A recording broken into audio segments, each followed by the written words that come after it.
நம்முடைய ஆண்டவராகிய இயேசு கிறிஸ்துவின் நாமத்தில் உங்களை வாழ்த்துகிறேன். இன்று நாம் தியானிக்க இருக்கிற வேத பகுதி யோவான் 19 அதிகாரம் 30 இயேசு காடியை வாங்கின பின்பு முடிந்தது என்று சொல்லி தலையை சாய்த்து ஆவியை ஒப்பு கொடுத்தார். இந்த பூமியில் பிறக்கிற ஒவ்வொரு மனுஷனுக்கும் தேவன் ஒவ்வொரு நோக்கம் வைத்திருக்கிறார். எந்த நோக்கத்திற்காக தேவன் இயேசு கிறிஸ்துவை பூமிக்கு அனுப்பினாரோ அந்த நோக்கத்தை அவர் நிறைவேற்றி முடித்தார்.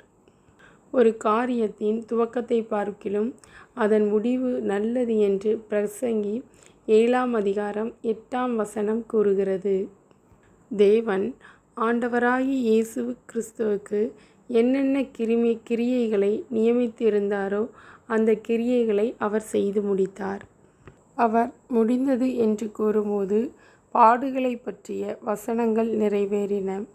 ஏசாயா 53 அதிகாரம் 5 நம்முடைய மீறுதல்களின் நிமித்தம் அவர் காயப்பட்டு நம்முடைய அக்கிரமங்களின் நிமித்தம் அவர் நொறுக்கப்பட்டார்.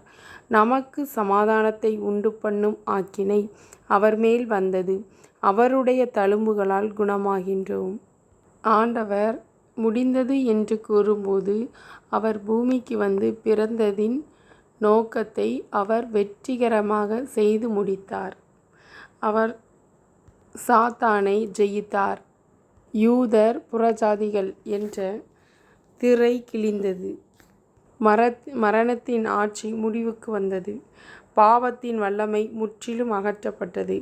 பிதாவாகிய தேவனிடம் நேரடியாக செல்லும் பாக்கியம் கிடைத்தது. அவர் சிலுவையிலே முடிந்தது என்று சொல்லும்போது இயேசு கிறிஸ்துவுக்கு கொடுத்த அந்த மீட்பின் திட்டம் முடிந்தது. அவருக்கு கொடுத்த அந்த ஊழியம் முடிந்தது.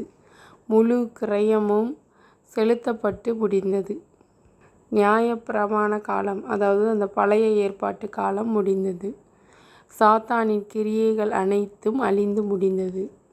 பலி செலுத்தக்கூடிய காரியங்கள் முடிந்தது. எபிரேயர் 7:27 அவர் பிரதான ஆசாரியர்களைப் போல முன்பு சொந்த பாவங்களுக்காகவும் பின்பு ஜனங்களுடைய பாவங்களுக்காகவும் நாடோறும் பலியிட வேண்டுவதில்லை. ஏனெனில் தம்மை தாமே பலியிட்டதினாலே இதை ஒரே தரம் செய்து முடித்தார். ஆண்டவர் சிலுவையில் பலியானதால் ஜனங்களின் பாவத்திற்காக பலி செலுத்த வேண்டிய தேவையில்லை.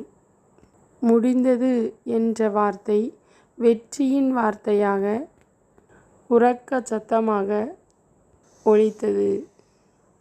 நாமும் நம்முடைய வாழ்க்கையை ஆண்டவருடைய சித்தத்திற்கு ஒப்பு கொடுத்து ஜெயம் கொள்ளுகிற வாழ்க்கை வாழ்வோம். ஆண்டவர் உங்களை ஆசீர்வதிப்பாராக. ஆமென். இந்த வசனம் உங்களுக்கு ஆசீர்வாதமாக இருந்ததுன்னா லைக் பண்ணுங்கள், ஷேர் பண்ணுங்கள், சப்ஸ்கிரைப் பண்ணுங்கள்.